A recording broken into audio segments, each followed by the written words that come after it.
Hey guys, it's Matt. Thanks to Darren for sending this to my attention. This is a documentary, 2 hours long, basically on the rise and somewhat fall of the world of Warcraft, which is pretty much the most popular video game of the last 25 years. Millions of players playing simultaneously. What is it called? Massively multiple players, all in the same servers, all interacting with each other. He sent me some things I'll talk about a little bit later about some of the characteristics this game shows, but I got into the documentary. I'll show you some clips in just a moment. And, I haven't played a video game since, 2000, I guess? Something called Operation Flashpoint. When I lived in San Francisco, I haven't played one since I've been here in Pennsylvania, almost 20 years. Now, when I was watching this, I was fascinated. I watched most of the 2-hour documentary here. I'll play it again in just a second. But it's like the same reality script is playing out over and over again. And again, we've looked at movies, how they ruin franchises, and everything else is good, and then it's out to get ruined by people and minions inside these companies following the same script. I wasn't familiar with what's going on in the video game world at all. And, should I be surprised? No. But it follows the same script. Now, coincidence, I guess, as I dive into this, 33,000 thumbs up, and those subscription numbers were no longer being reported. It had tied the release World of Warcraft Legion sells more than 3.3 million copies. day sales records set by Cataclysm several years prior, selling a total of 3.3 million copies. The 33, it's not all over this video, but it comes up a lot. And again, for anybody new, that has nothing to do with the person making this video or the YouTube channel. The 33 is a marker. It's a marker of reality itself that at the very minimum says, pay attention to this. All is not what it seems, or the reality script is at play, or whatever your interpretation is of the 33. Well, let's jump, for those that don't know what this video game is all about, let's just jump to the intro here, give you an idea of what's going on. In the world of MMORPGs, you'll scarcely find anyone who hasn't heard of, if not played, the World of Warcraft. Released in 2004, it would quickly begin to make a name for itself, garnering worldwide praise for its innovation, accessibility, and the closeness to the community by its developer, Blizzard Entertainment. Both celebrated and condemned for its addictiveness, in the span of a few short months, it would not only become the most popular of the MMORPG genre, but also set the standard for all of those that would follow in its footsteps. Many would try, and over the course of 15 years, few would gain even a fraction of the player base of the seemingly unstoppable giant. Today, though, a much different picture is painted. What was initially considered inspirational in the world of game development now leaves behind a controversial history marred with what many describe as betrayal, deception, and squandered potential, leaving many asking the question, how? A snapshot of history of a world created within a world. A microcosm of mayhem, a virtual playground for humanity to show each other their best and their worst. Okay, is anybody surprised? Have something that starts out that's completely innovative, new, fresh, exciting, people get involved, and we'll talk about the addictive nature, people playing it too much, people playing it instead of going into their work. Of course, all that comes into play, but it's the same script, and then they get into trouble. They start blaming the fans. They don't give the fans what they want. They make horrible decisions. It's all squandered. Now, as far as I know, this thing still exists, and you might still say, wow, it has millions of subscribers.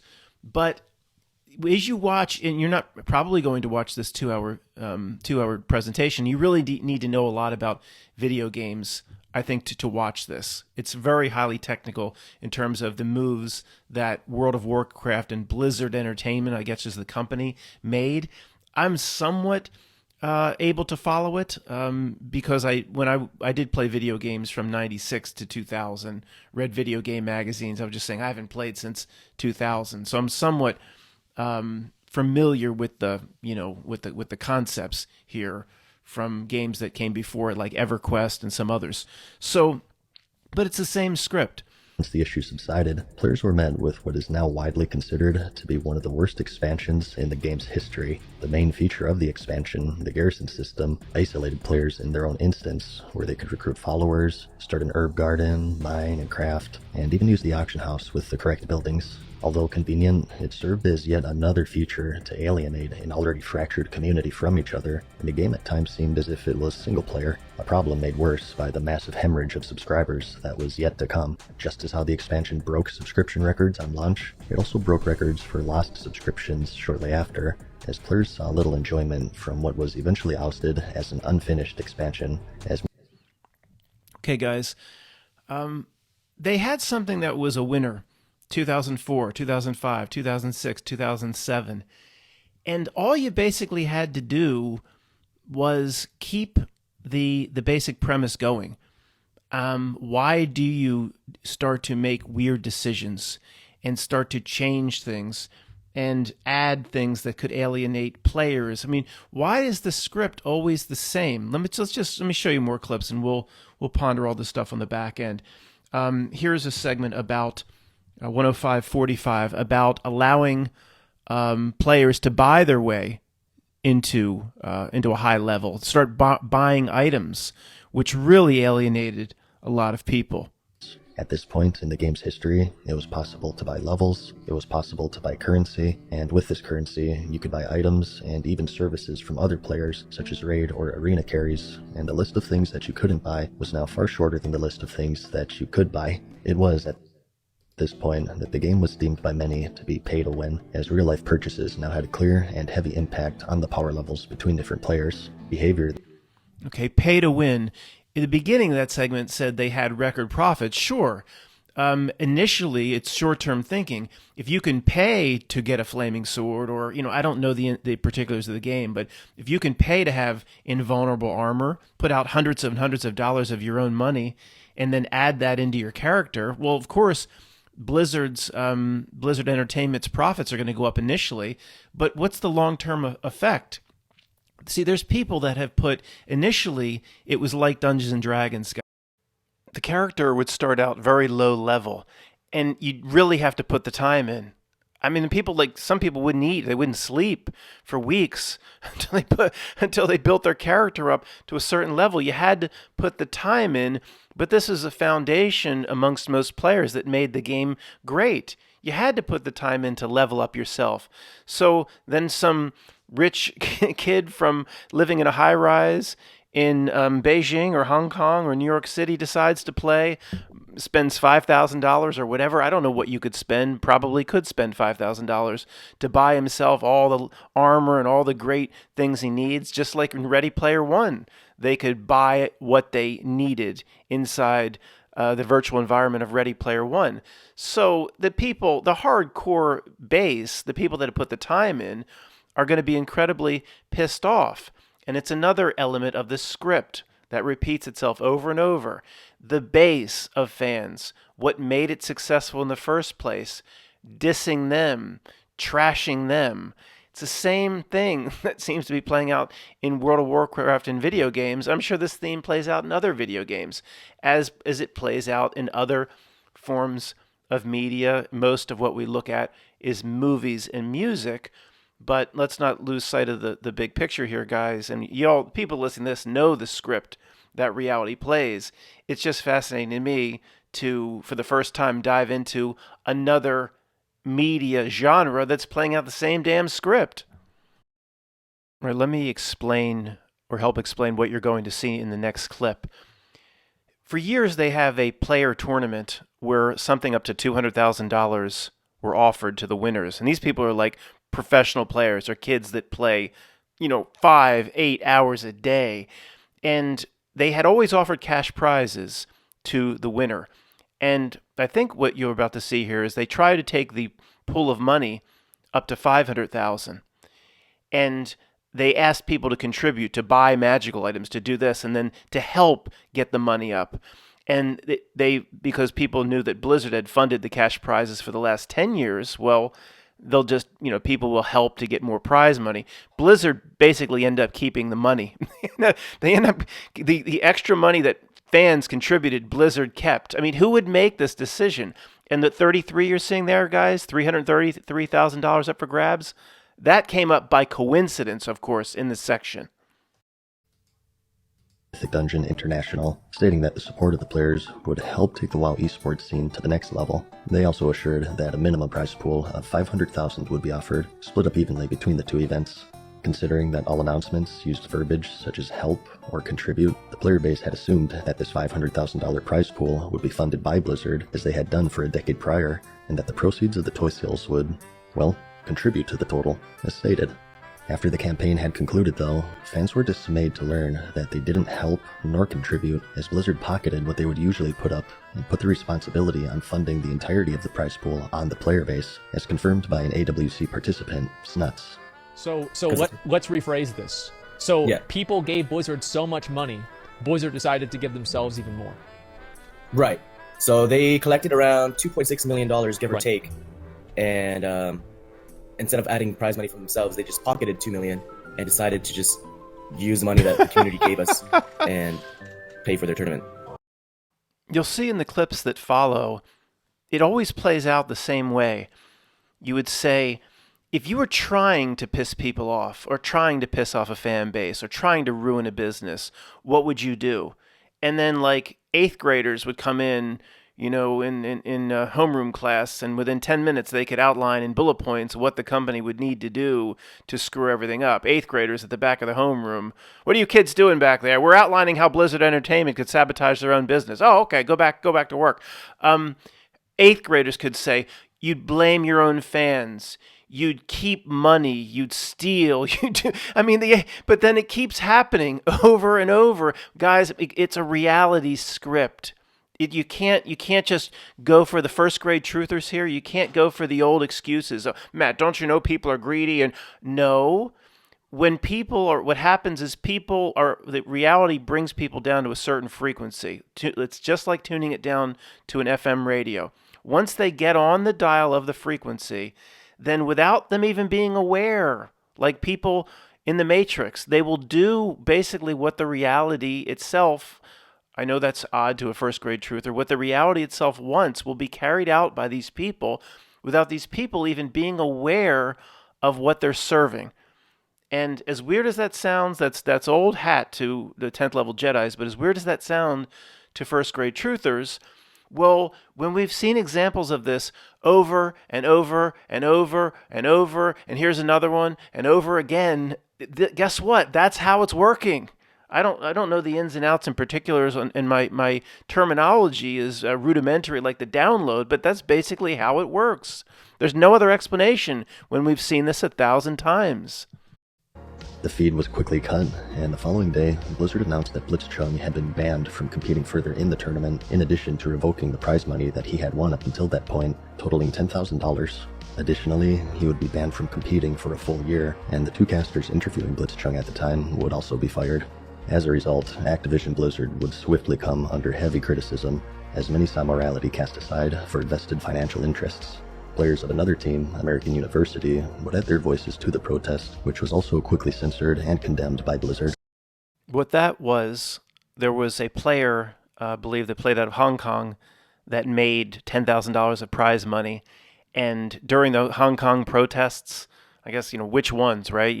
During the Hong Kong protests of which one, I don't know, said something about, a freedom movement, or made some sort of cry or claim to support the freedom movement. So Activision Blizzard stepped in, revoked his prize money, took the $10,000 or never gave him the $10,000, banned the guy from playing for like 6 months to a year, fired the 2 people that were interviewing him, which that they called casters in the documentary, whatever that is, and then fired somebody else. Right? It just, and of course then they came out. And later, they gave the money back. They apologized. The CEO intervened and said the steps taken were too severe. And then, of course, they made a statement. Of course, our initial steps had nothing to do with influence or pressure that we get from China because we sell so many video games in China. So, first grade truther will say, well, Matt, of course, that's what China will lean on these companies to get whatever they want. It's a script.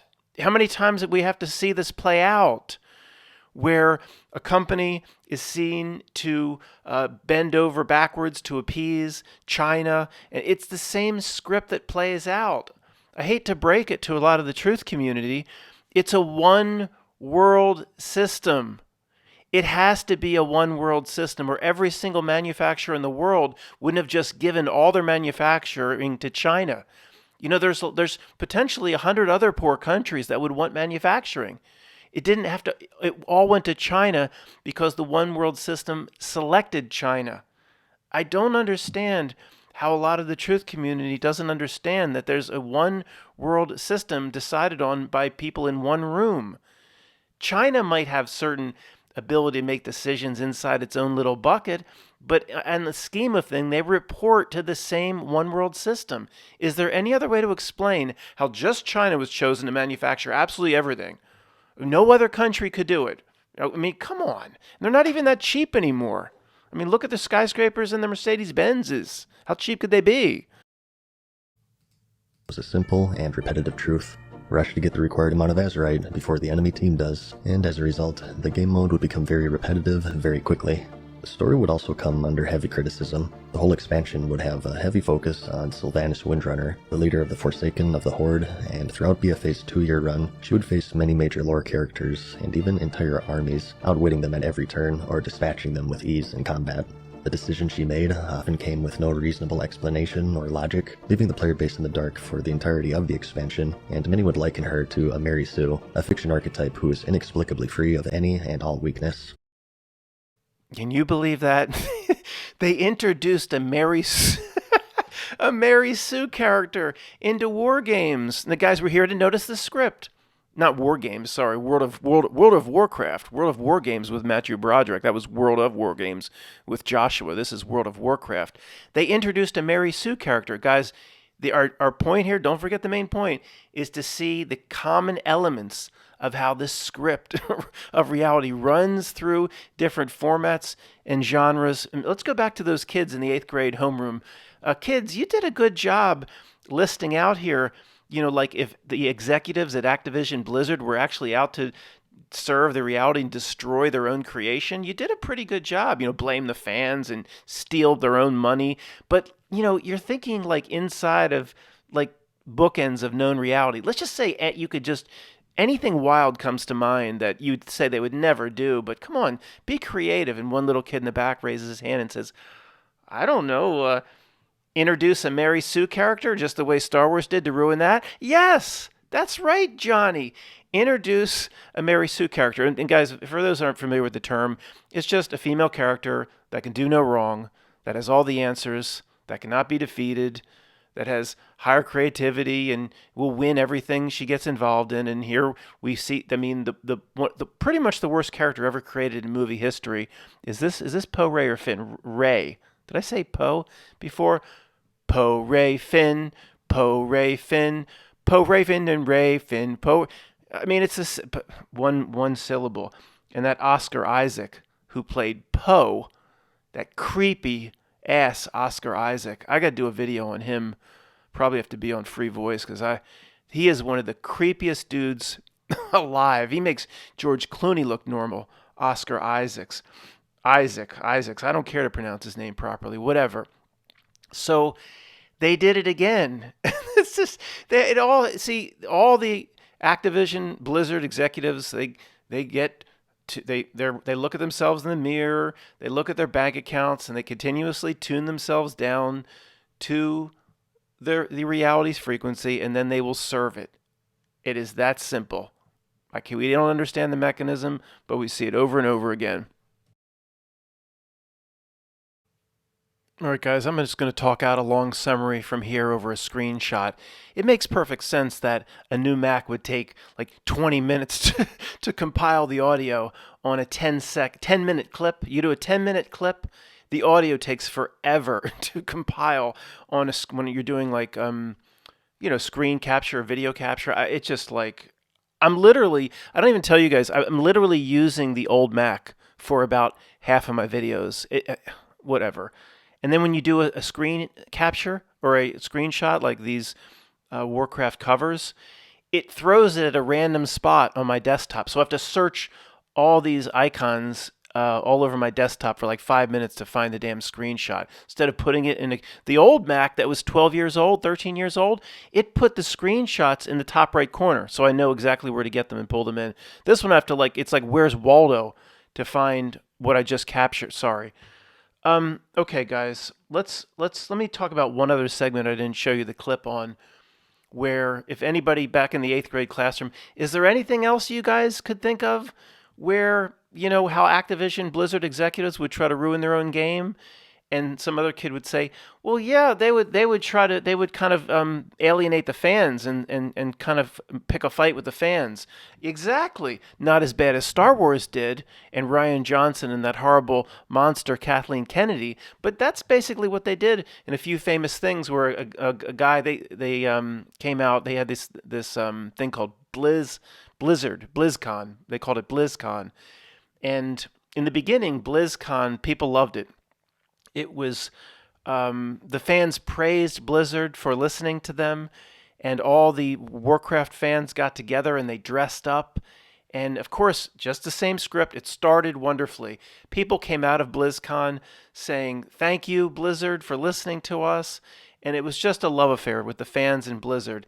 And then, as usual, things start to go bad. And there was one famous case that this documentary pointed out, where I forget exactly what the guy said, but somebody said, well, why don't you consider doing this or that? And the guy was like, you don't want that. Basically, he's like, I'm going to tell you he doesn't say it like that. I'm going to tell you what you want, but he's like, you don't want that.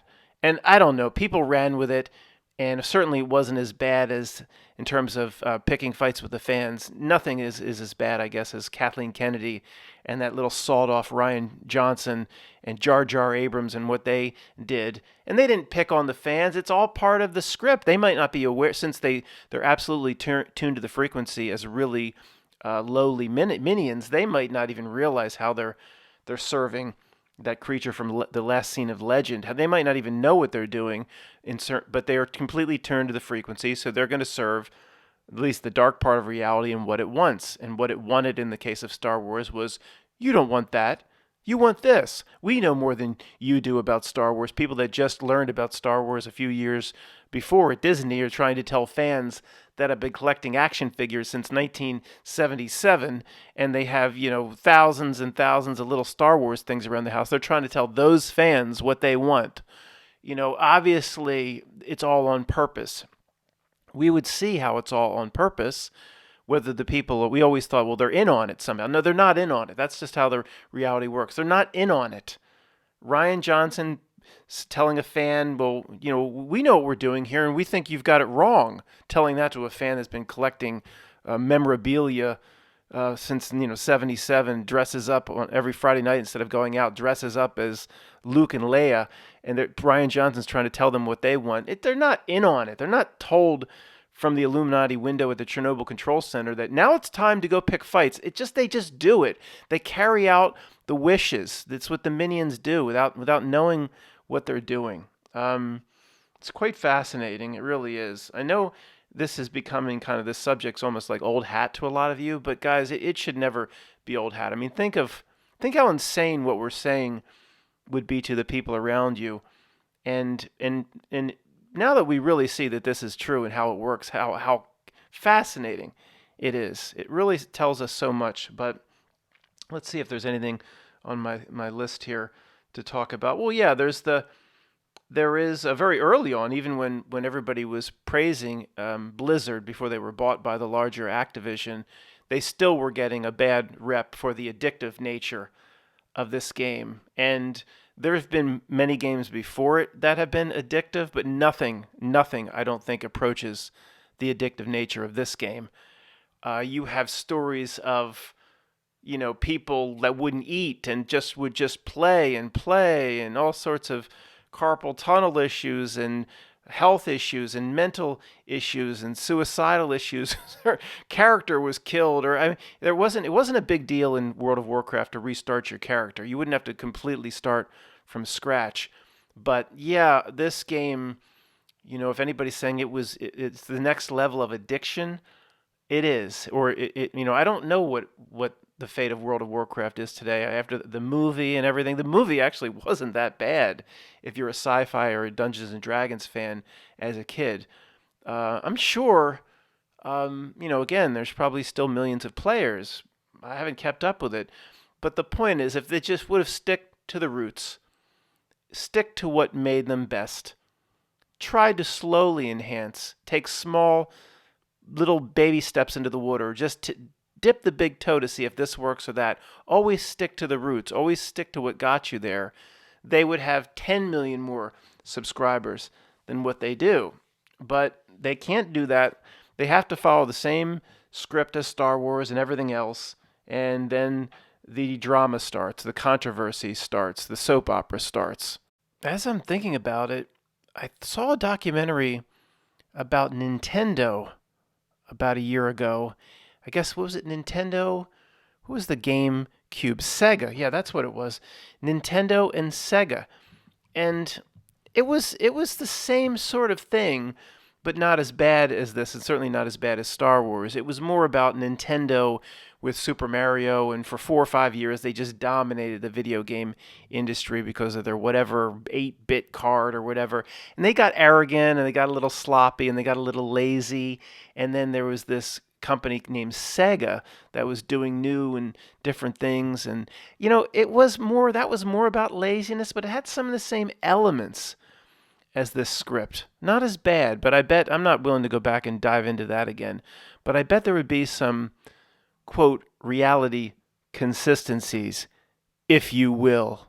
There's probably like 20 people that really hate me for doing that, the if you will thing. They're like, I used to say it to them. It's like, I used to say that. It wasn't so bad. Matt ruined it for me. I can't say if you will anymore. Every time I think of him, I think he's mocking me, and there's 20 people that just hate me for what I did to that phrase, if you will. But I think I saved you. Nobody should say it ever.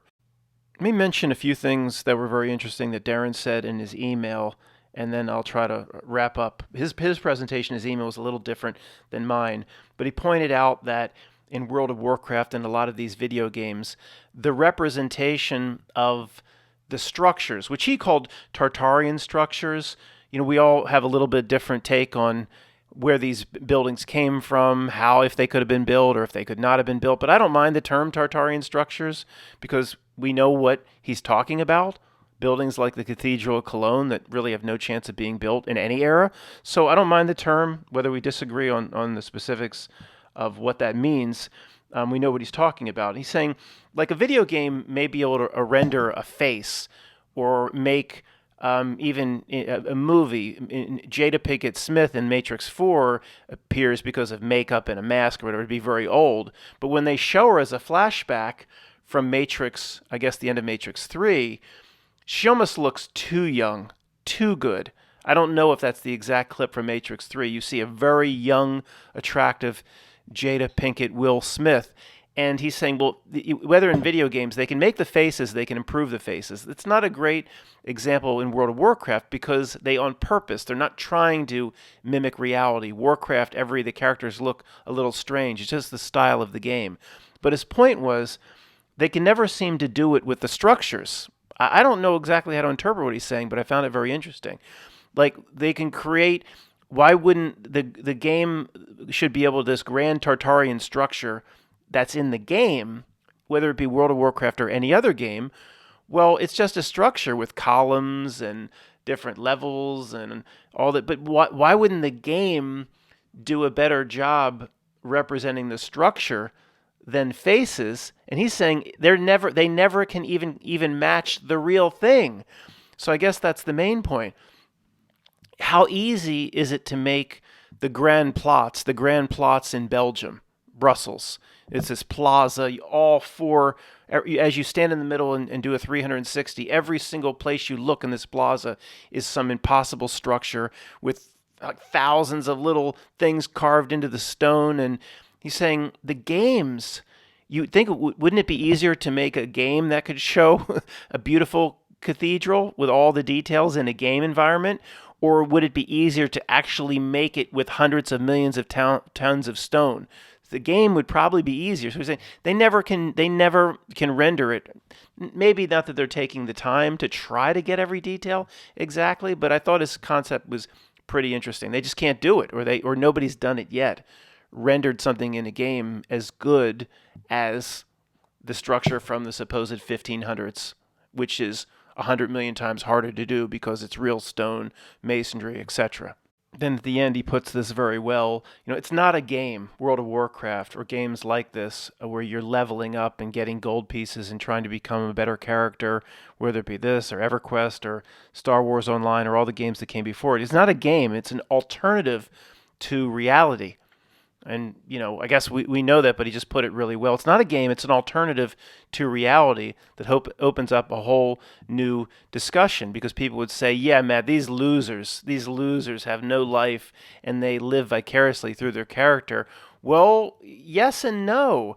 There's a lot of people that are considered very well off playing World of Warcraft. And if anybody's saying, well, yeah, it's to make up for a deficiency in their own life, no matter how much money or wealth they have. Yeah. But it's not just, don't think it's just these losers that have no money, can't get a date. There's all sorts of different types of people caught up in World of Warcraft, and money or even their position at work. It has nothing to do with it.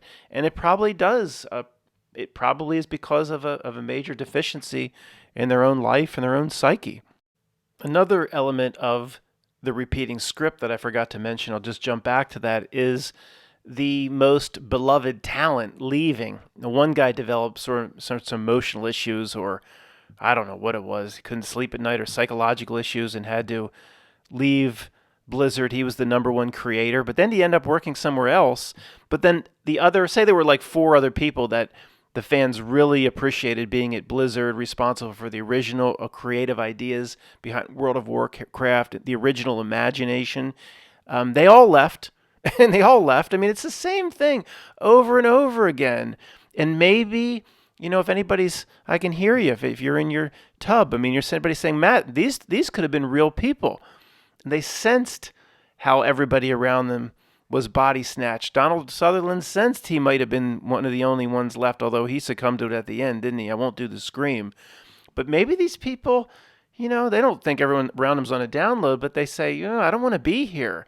Everybody's tuned to a not milk frequency. Not that they're putting that 2 and 2 together, but then they leave. So maybe they are real people, and they just can't take it anymore. The corporate culture gets so toxic that they leave. Or Matt, they're on the reality download themselves and they're following the script, just like you said it was a script. Yeah, maybe that too.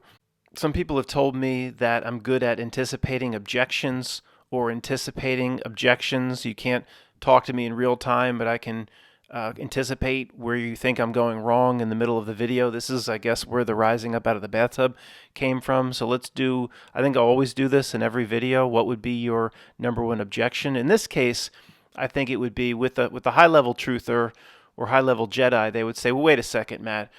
They're slowly habituating the human being to move the human being lower in frequency, down towards the abyss, which here their ultimate goal in that is a digital environment, a zeros and ones, a Ray Kurzweil brain chipping, or merging consciousness with the machine, or the Borg collective. Why would they see, once somebody, Matt, is inside this video game 5 hours a day, their mind is there. It becomes their character. Their mountain troll of 60th level or something becomes more their identity than themselves. Why would they? It doesn't make sense, Matt. They would want to make it better so people spend more time playing, more of a striving to get the next level, to get the next flaming sword. Why would they try to sabotage it? It doesn't make any sense. It is something I've thought about, and I do have an answer, I believe. All right, this is the 3rd time I'm recording this section. This is very hard to get this out. Please be patient with me. It's a very big topic. So to summarize again, someone might say, well, Matt, why would they sabotage it? If people play even more hours a day, then aren't they getting closer to merging with the digital? Aren't they getting closer into that digital environment that Ray Kurzweil and the creeps want them to? Yes and no. I think the creeps know that they can't get where they can't put the human being in the lower frequency or move the human being down to the level they want just using this platform. So it's constant step into the water, habituate and destroy, step out, step into the next thing, get them used to something, destroy it, step out.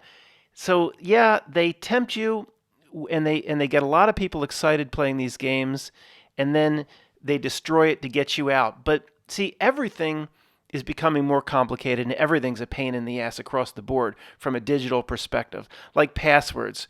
Oh, I lost my password. But then they'll just, why don't they, if it's so secure, I can just ask for it to be emailed to me and I can reset it. Couldn't anybody do that? See, it's just, the reality is throwing confusion and frustration at us across the board. This World of Warcraft is just one example, because it knows, in my opinion, it knows the masses have to be completely frustrated and fed up to go to that final level lower where they want the masses to go, which maybe is the chipping, or the chip in the brain, or the Ray Kurzweil stuff, or the chip in the arm, or whatever it may be. If they just put the chip out now, nobody's going to do it. They're going to they haven't gotten the masses frustrated enough. You have to create, if you're the creeps, frustration, discontent, to be I'm so tired of losing my password and having problems getting into websites, and then this goes down, and problems here and problems there. And I think I literally, across the board, I'm not just talking about video games, I'm talking about a very sophisticated evil genius approach, multifaceted, with 1,000 different facets, where it's out to frustrate the heck out of a regular person regarding this new digital age. Nothing, look what I'm saying about my Mac, nothing works like it even did 5 or 10 years ago. The new technology is worse than the old technology. This couldn't be. I was talking to my stepfather across the board, and for the first time, it was over Christmas dinner, the first time they actually understood a little bit about what I was trying to get across. I basically said, how many examples do you need to see where the new technology or the new version of Windows is just screwing everything up? And he was a computer science major. He took grad classes like 15 years ago for his work. And he's like, I'm starting to understand what you're saying. If it was like one new technology introduced that just didn't work, that made our lives miserable, then that's just something that this company got wrong. But it's like, yeah, it's happening across the board. Like last year when he was working, he's retired now, it was like my phone systems didn't work. 10 years ago, they just worked. The installation of Windows 10 didn't work. I had to work for weeks to fix it. Where what he put in, Windows XP, worked 12 years ago. And he's starting to understand a little bit what I'm saying is like, everything can't always be worse across the board without, like, maybe your conspiracy shit, Matt, is like right. He's almost starting to get it. Not quite. It's a long way to go. But the reality does this multifaceted across the board, because they want, and we're not even nearly fed up enough, not we in this community, but the masses. They need to get the masses where the masses will just accept anything. They'll say, look, all these problems you have, all this stuff, that goes wrong. And even in terms of like paying bills and just you're dealing with your cable company, everything gets worse and worse and worse. Renewing this insurance plan, it's like, well, the email said I was renewed, and then you start getting late notices. Like, well, I renewed, and nothing works properly.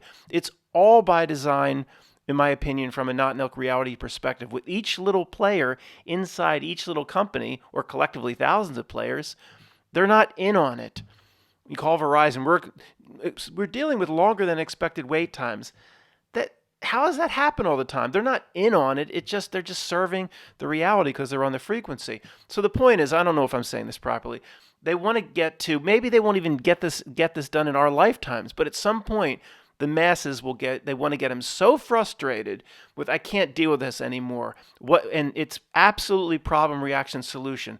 The solution, the panacea, will be the real method that they need to get somebody down towards the digital, the zeros and one. Maybe all I can comprehend right now is a chip under the skin. I mean, I don't know what else they could put forth, but it'll be positioned as the savior. All these problems will go away. You'll never have to use a credit card. You'll never have to remember a password. You'll never have to renew an insurance plan or your homeowners or your auto. It'll all, you do this chip. See, when they get the human being considering to go where they want the human being to go, it will be a panacea. It will solve all the problems. But then who knows? Did they just Horcrux your soul into a Ravenclaw's lost item, or who knows? Then they got you. See, if they're trying real hard, then they haven't succeeded, guys. That's the good news. If they're trying real hard, they haven't got you, or they haven't got us yet, and they're still trying really, really hard. So, they want going in and spending 5 years in World of Warcraft as a wonderful experience, and then having it ruined. So then you get out. It's like they know no one's just going to dive right into the water. You have to put your big toe in. Then you have to put your foot in, and it's incremental. Their patience is not human. But when they get humanity to a level where they just can't take it anymore, then I think they will say, this will solve all your problems.